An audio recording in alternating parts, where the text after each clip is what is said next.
6 പാത വേണം, അതിലൊരു സംശയവുമില്ല. പക്ഷേ ഈ ദേശീയപാതയിലെ ആദ്യത്തെ മഴയിൽ ദേശീയപാതയിൽ ഉണ്ടാകുന്ന ഈ വിള്ളലുകൾ, ഈ വിണ്ട് കീറലുകൾ, മണ്ണിടിഞ്ഞു പോകുന്നതും സർവീസ് റോഡ് താഴ്ന്നു പോകുന്നതും ഒക്കെ വലിയ ആശങ്കയാകുന്നുണ്ട്. മണ്ണുത്തി ഇടപ്പള്ളി ദേശീയപാതയിലെ ഗതാഗത കുരുക്കിൽ പ്രതിഷേധിക്കുകയാണ് ചാലക്കുടി MLA സനീഷ് കുമാർ ജോസഫ്. ദേശീയപാത നിർമ്മാണത്തിലെ അപാകതയും ടോൾ കൊള്ളയ്ക്കുമെതിരെ കൊരട്ടിയിൽ ഉപവാസ സമരം നടത്തുകയാണ്. മണ്ണുത്തി ഇടപ്പള്ളി ദേശീയപാതയിൽ പലയിടങ്ങളിലും വലിയ ഗതാഗത കുരുക്കാണ് അനുഭവപ്പെട്ടുകൊണ്ടിരിക്കുന്നത്. മണിക്കൂറുകൾ നീളുന്ന ഗതാഗത കുരുക്കാണ്. അതിനോടൊപ്പം തന്നെ ദേശീയപാതയുടെ നിർമ്മാണത്തിൽ അശാസ്ത്രീയതയുമായി ബന്ധപ്പെട്ട് വളരെ വലിയ ആക്ഷേപങ്ങൾ ഉയർന്നു വരുന്നു.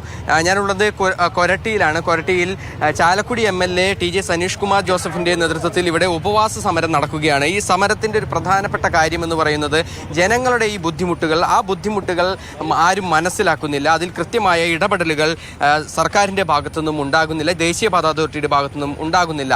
ആ വിഷയങ്ങൾ ചൂണ്ടിക്കാണിച്ചുകൊണ്ടാണ് MLAയുടെ നേതൃത്വത്തിൽ ഉപവാസ സമരം നടക്കുന്നത്. ടോള് കൊടുത്തിട്ട് മണിക്കൂറുകളോളം ഇവിടുത്തെ ഗതാഗത കുരുക്കിൽ കിടക്കേണ്ടി വരുന്ന ഒരു സാഹചര്യമാണുള്ളത്. ഇതൊരു മരണപാതയായിട്ട് മാറിയിരിക്കുകയാണ്. 36 മണിക്കൂറിൽ 5 മനുഷ്യജീവനുകളാണ് ഇവിടെ നഷ്ടപ്പെടുന്ന ഒരു സാഹചര്യം ഉണ്ടായത്. നിരവധി തവണ ദേശീയപാത അതോറിറ്റിയുടെ പ്രൊജക്ട് ഡയറക്ടർ, ജില്ലാ കളക്ടർ, അതുപോലെ തന്നെ സംസ്ഥാനത്തെ വകുപ്പ് മന്ത്രി അടക്കമുള്ള ആളുകളുടെ ശ്രദ്ധയിൽ ഈ വിഷയം കൊണ്ടുവന്നു. അടിയന്തരമായി പ്രശ്നങ്ങൾ പരിഹരിക്കണം. ഇവിടെ സർവീസ് റോഡുകൾ യാഥാർത്ഥ്യമാക്കണം. ഒരു കപ്പാസിറ്റിയും ഇല്ലാത്ത ഒരു കരാർ കമ്പനിയാണ് ഇവിടുത്തെ നിർമ്മാണ പ്രവർത്തനങ്ങൾ ഏറ്റെടുത്തിരിക്കുന്നത്. അശാസ്ത്രീയമായിട്ടാണ് നിർമ്മാണങ്ങൾ നടക്കുന്നത്. മരണം അല്ലെങ്കിൽ ദുരന്തങ്ങൾ ഇവിടെ പതിവാകുന്നൊരു സാഹചര്യമാണ്.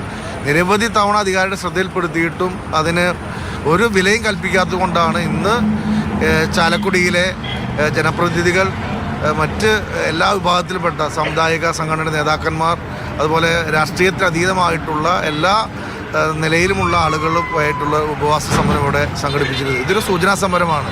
ഇനിയും ഇവിടെ ഇതിനൊരു നടപടി ഉണ്ടായില്ലെങ്കിൽ ദേശീയപാതയുടെ ഓഫീസ് ഉൾപ്പെടെ ഉപരോധിച്ചുകൊണ്ടുള്ള അതിശക്തമായ സമരങ്ങൾക്ക് ഞങ്ങൾ നേതൃത്വം കൊടുക്കും. ടോള് കൊടുത്ത് മരണം ഏറ്റുവാങ്ങേണ്ടി വരുന്ന ഒരു സ്ഥിതിയാണ് ഇവിടെ നിലനിൽക്കുന്നത്. അടിയന്തരമായി ഇതിനുള്ള നടപടികൾ സ്വീകരിക്കണം.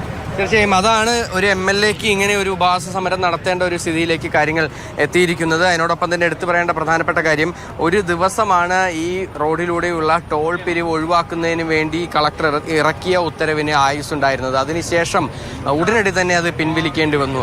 ആ ഉത്തരവ് രാഷ്ട്രീയ സമ്മർദ്ദങ്ങൾ, ആരുടെ സമ്മർദ്ദങ്ങൾ ഉണ്ടായി എന്നുൾപ്പെടെയുള്ള കാര്യങ്ങളിൽ കളക്ടർ മറുപടി പറയണമെന്നാണ് ചാലക്കുടി MP ബെന്നി ബെഹനാൻ പറയുന്നത്. പത്രത്തിലൂടെ മനസ്സിലാക്കാൻ സമ്മർദ്ദമുണ്ടായി എന്നുള്ളതാണ്. ആരുടെ സമ്മർദ്ദമാണ് ഉണ്ടായത്? കളക്ടർ വ്യക്തമാക്കണം.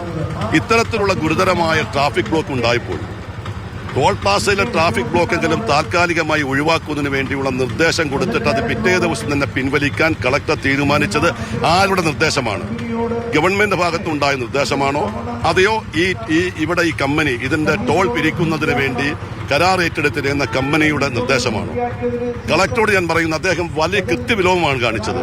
ഇത്രയും ഗുരുതരമായൊരു പ്രശ്നമുണ്ടായിട്ട് ജില്ലാ കളക്ടർ ജനപ്രതിനിധികളെ വിളിച്ചു കൂട്ടി ഒരു കോൺഫറൻസ് കൂടി നടത്തിയിട്ട് ഇത്തരം തീരുമാനമെടുക്കാൻ പോലും തയ്യാറാകാതെ വന്നിരിക്കുന്നത് കളക്ടർ കാണിച്ച അനാസ്ഥയാണ്. അദ്ദേഹത്തിന്റെ നടപടിക്കെതിരെ ഞാൻ കത്തുകൊടുത്തിട്ടുണ്ട്. ഇന്ത്യയുടെ പാർലമെന്റ് നടക്കുന്ന സമയത്ത്, ജൂലൈ പാർലമെന്റ് നടക്കുമ്പോൾ ഇത്തരം ഗുരുതരമായ വിഷയങ്ങൾ പാർലമെന്റിൽ അവതരിപ്പിക്കുമെന്ന് കൂടി അവസരം സൂചിപ്പിക്കും. എന്തായാലും വലിയ പ്രതിഷേധം ഉണ്ടാവുകയാണ്. MLAയുടെ ഭാഗത്തു നിന്നുള്ള ഈ ഉപവാസ സമരം അവസാനിച്ചാൽ അതിനുശേഷം യാതൊരു വിധത്തിലും ദേശീയപാതയുടെ ഭാഗത്തുനിന്ന് കൃത്യമായ നടപടികൾ ഉണ്ടായില്ലെങ്കിൽ കടുത്ത സമര രീതികളിലേക്ക് പോകുമെന്നുള്ളത് തന്നെയാണ് മുന്നറിയിപ്പ് നൽകുന്നത്. സുജീവ് പട്ടാമ്പിക്കൊപ്പം MS ലിഷോയ്, മാതൃഭൂമി ന്യൂസ്, തൃശൂർ.